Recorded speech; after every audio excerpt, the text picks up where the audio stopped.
नमस्कार, स्वागत है आपका गुरु कृपा ही केवलम ब्लॉग में मेरे। बहुत बहुत स्वागत है आपका, बहुत बहुत आभार आपका और बहुत बहुत धन्यवाद आप सभी को मुझे इतना प्यार देने के लिए और मुझे सुनने के लिए, मेरी वीडियोस को देखने के लिए। बहुत लोगों को ये फ़ायदा भी कर रहा है और बहुत लोगों की और रिक्वेस्ट भी आई थी कि कुछ और भी बताइए, तो मैं फिर से आप सभी की सेवा में हाजिर हूँ। आज आप सभी को कार्य में जो बहुत लंबे समय से चले आ रहे बाधा जो आपके काम में आ रही हो, कोई ऐसी बीमारी हो जो काफ़ी लंबे समय से ठीक नहीं हो रही हो, और कुछ पीपल के टोटके जो आजमाए हुए, मैं जो कुछ भी आपको उपाय बताती हूँ सब आजमाए हुए हैं और कोई ये नहीं है कि कुछ भी बोल दिया, कुछ भी कर दिया। जो आजमाए हुए हैं और प्राचीन काल से चले आ रहे हैं और जो वैदिक उपाय होते हैं वो मैं आप सभी को बताती हूँ। एक चीज़ और आपसे कहना चाहूँगी कि जब कभी भी मैं आपसे बातें कर रही होती हूँ, वीडियो बना रही होती हूँ, मैं अभिमंत्रित जल, जैसा कि मैं पहले भी बता चुकी हूँ, लेकर के हमेशा बैठती हूँ और उसको लेकर के बैठने के बाद में मुझे जो मतलब एहसास आता है, बहुत कुछ जो एहसास होता है, कुछ बातें जो मैं अपनी तरफ से बताना चाहती हूँ उसको मैं बताती हूँ। और अगर आपका कोई ऐसा शत्रु है जो गुप्त शत्रु है, जिसका आप नाम जानते हो या ना जानते हो, या आपको बहुत ज़्यादा शारीरिक मानसिक कोई कष्ट हो, तो आप अपना नाम उसी वक्त ले करके और अपनी एक मनोकामना, एक विश कोई भी बोल सकते हैं। और उस अभिमंत्रित जल में इतनी मतलब कैचिंग पावर होती है, इतनी शक्ति होती है कि आपकी बातों को वो उतने देर तक सुन सकते हैं। जल में बहुत ज़्यादा पावर होती है, मैग्नेटिक पावर होती है, इतनी शक्ति होती है। आपने शुरू से देता एक देवता हमारे जल भी होते हैं। और ये जो मैं जल लेकर के बैठती हूँ, इसमें आप सभी जो देख रहे होते हैं, अगर आप लोगों ने नाम दिया होता है तो मैं आप लोगों का नाम ज़रूर लेकर के बैठती हूँ। जब मेडिटेशन करती हूँ या ब्रह्म मुहूर्त में जब जल लेकर के बैठती हूँ, तो मैं उस समय आप लोगों की जो भी परेशानी होती है, मुझे नाम पता होता है तो मैं नाम ज़रूर बताती हूँ। तो मैं ये चाहती हूँ कि आप लोग अपना नाम शेयर करें। कोई दिक्कत हो तो डीपी में एक तस्वीर भी लगा सकते हैं। अपने गुप्त शत्रुओं का अगर नाम डालते हैं या फ़ोटो भी हो तो आप मुझसे शेयर कर सकते हैं। इससे आपको बहुत जल्दी प्रभाव पड़ेगा, बहुत इफ़ेक्ट। अच्छा, कुछ चीज़ें हैं, ऐसा नहीं होता है कि मेरे बताए हुए कोई भी उपाय वो आपको असर ना करें, वो तुरंत प्रभावित करती हैं, तुरंत प्रभाव देने वाली होती हैं। लेकिन कभी कभी ऐसा होता है कि हम लोग जो अपने जो कर्म हमारे हैं वो बुरे होते हैं, तो प्रभाव देने में थोड़ा वक्त लगता ज़रूर है, पर प्रभाव होता ज़रूर है। अगर हम किसी का बुरा ना करें तो हमारा भी बुरा कभी नहीं होगा। तो ये जो मेरे जो अभिमंत्रित जल हैं वो देवताओं से ही के आशीर्वाद से ये सब ये होता है, बना हुआ है। मैं आपको बताऊंगी कभी इस बारे में। तो जो एंजल्स होते हैं वो उस समय सब कुछ सुनते हैं, सब कुछ। तो अगर आप इसी समय अपना नाम लिख दें, शेयर कर दें, अपनी कोई एक विश मांग लें, तो आप देखेंगे कि कुछ ही दिनों में आपकी विश, आपकी मनोकामना पूरी होती हुई नज़र आएगी। लेकिन मैं आप लोगों से कुछ बातें कहना चाहती हूँ। जैसे हनुमान जी का कोई भी उपयोग मैं बताती हूँ आप लोगों को, कोई भी उपाय, तो उसको करने वाले दिन आप लोग पूर्ण रूप से मतलब ब्रह्मचर्य का पालन करें, लहसुन प्याज या मांस मदिरा का त्याग करें और पूरे मन से इसको करिए, पूरे मन से करिए, श्रद्धा से करिए। हमारे कलयुग के साक्षात देवता हैं वो धरती पर और ज़रूर सुनते हैं। बहुत से बहुत बीमारियों को, बहुत से कष्टों को दूर किया है मैंने इन्हीं उपायों के द्वारा। तो आप लोगों से एक विनती है कि जब कभी आप सुनिए और ये कोई भी उपाय करिए तो बड़ी श्रद्धापूर्वक से करिए।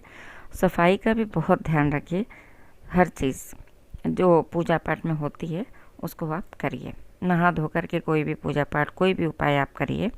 इससे जल्दी आपको ये उपाय जो भी मैं बताती हूँ वो आपको जल्दी से इफ़ेक्ट करेंगे, जल्दी प्रभावित करेंगे। और आप मुझे लिखिएगा ज़रूर। तो अब मैं शुरू करने जा रही हूँ, आप लोग सुनिए। तो सबसे पहले मैं आपको, जैसे लंबे समय से किसी काम में बाधा आपके आ रही हो, रुकावट आ रही हो, तो उसको रोकने के लिए मैं उपाय बता रही हूँ।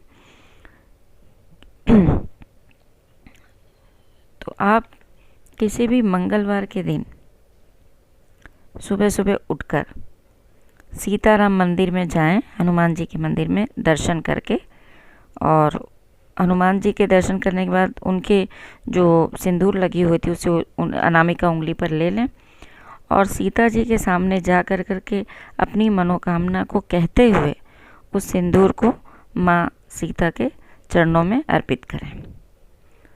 और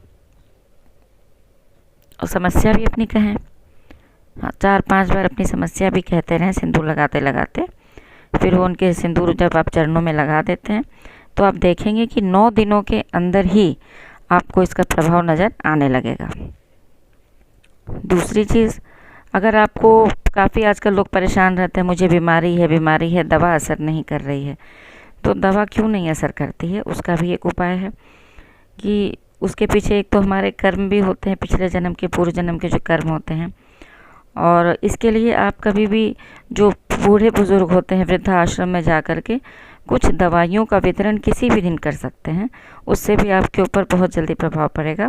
और ये एक और उपाय मैं बता रही हूँ आपको कि मंगलवार के दिन शिवालय में जा कर के और लाल चंदन की 2 लकड़ियाँ, ये ध्यान में रखिएगा जो चंदन की जो लकड़ियाँ हों वो शुद्ध हों, नहीं तो फिर असर नहीं करेंगी। आप ऐसे जगह से लीजिए, कोई पूजा पाठ की सामग्री जहाँ मतलब बिकती हो वहाँ से लीजिए। जो 2 लाल रंग की चंदन की लकड़ियाँ लेकर के और शिवाला में दान करिए। शिवाला में जा कर के शिव मंदिर में रख कर के आइए, क्योंकि जितनी भी बार इस चंदन को कोई घिसेगा और शिव जी को अर्पित करेगा उतनी ही तेज़ी से आपकी बीमारी भी ठीक होगी। और एक उपाय बता रही हूँ मैं आपको, जायफल जो होती है, जायफल खंडित ना हो, ध्यान रखिए। सबके घर में मसाले में भी, गरम मसाले में प्रयोग होती है ये बहुत थोड़ी मात्रा में, और सर्दी के दिनों में भी इसको ज़्यादा यूज़ किया जाता है। तो जायफल के मैं 2 ऐसे उपाय बताई हूँ जो कि कभी भी ये उपाय जो है आपको बहुत जल्दी से, आप घर में भी इसको आजमाइएगा तो मुझे ज़रूर बताइएगा।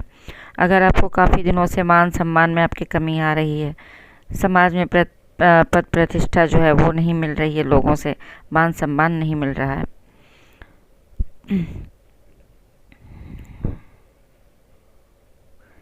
तो आप संडे के दिन 3 जायफल ले लीजिए और उसको मनोकामना के साथ मंदिर में रखें, अपने मंदिर में। रविवार के दिन जायफल लेकर के 3 अपने मंदिर में रखिए और उसको डेली पूजा करिए, अगरबत्ती दिखाइए, धूप दिखाइए, और उसको जो है अपनी मनोकामना उसको बोलती रहिए। देखेंगे आपकी पूजा करने के बाद में कुछ दिन तक वहीं पे रहने दीजिए, और पूजा करने के बाद में कम से कम 10 दिन के बाद उसे उठा करके आप अपनी तिजोरी में, पूजा या जहाँ पर आप ज़्यादा समय व्यतीत करते हो वहाँ पर उस एक को रख दीजिए। और व्यवसाय में बढ़ोतरी के लिए शनिवार के दिन 2 जायफल अपने गले में रख दीजिए और इसको प्रतिदिन हल्दी से तिलक करते रहिए। 7 दिनों में ही आपको इसका असर दिखाई देने लगेगा।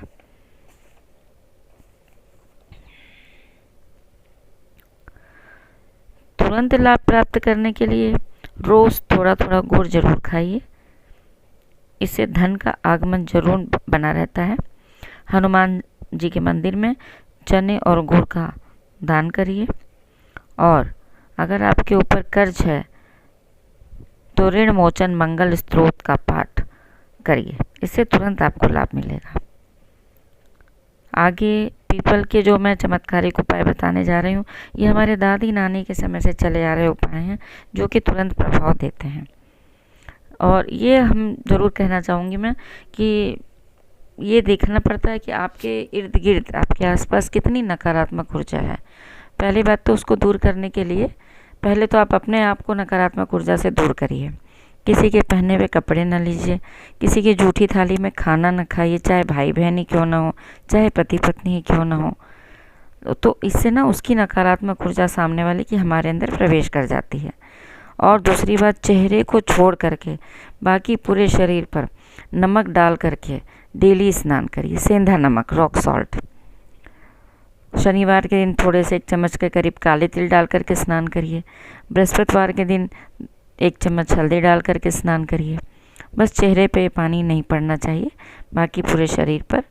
और नहाते समय हमेशा पैर से शुरुआत करिए, सिर पे पानी डायरेक्ट कभी मत डालिए।